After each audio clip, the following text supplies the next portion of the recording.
چې څه د حکومت هدایت دي څه د ډي صاحب هدایت دي ان شاء الله باغې به پوره عمل کوو او خلکو ته به سہولیات او د ژوندۍ اسانتیا ورکوو.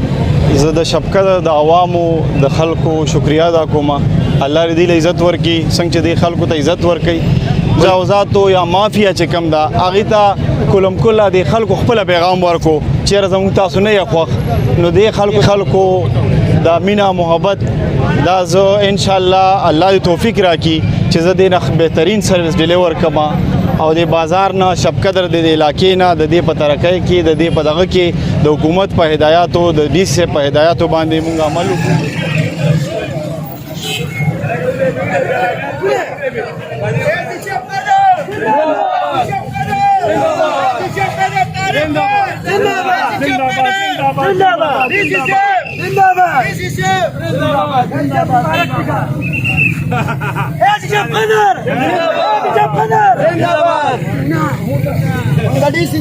शुक्रिया अदा करो कि मुझे तारीख से वापस को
बोला का बखैर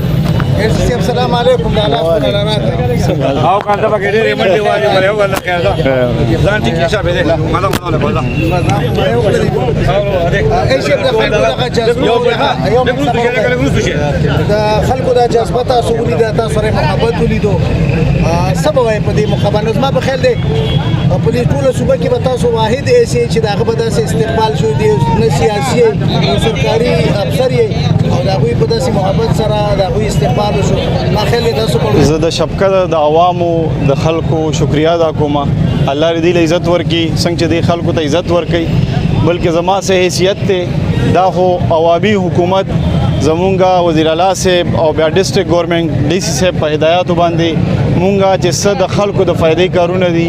او څه خلکو ته سہولیات دي هغه د اسانتیا سره ملاوېدو کوشش کوو خپل سروس ډیلیور کوو او هغه د خلکو ته خو لګېدو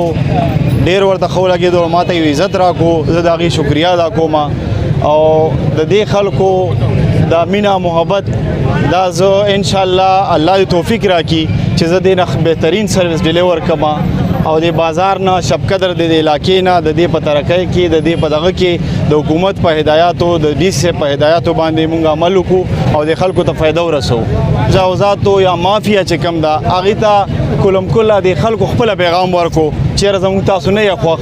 نو دې خلکو ته زه اوس ځای وایم چې هغه چل ول خبرې به نه وي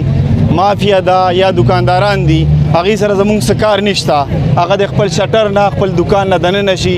د خلکو فوټپات باندې په لاره باندې یا په بازار کې چې څه کم ځای تنګوالی راولي چاته څه مسلې جوړېږي هغه د اوس ځای ځان سنبال کړي د هغې خلاف به سخت نه سخت ایکشن اخلم چې څه د حکومت هدایات دي څه د ډي صاحب هدایات دي انشاءالله په هغې به پوره عمل کوو او خلکو ته به سہولیات او د زندګۍ اسانتیا ورکوو.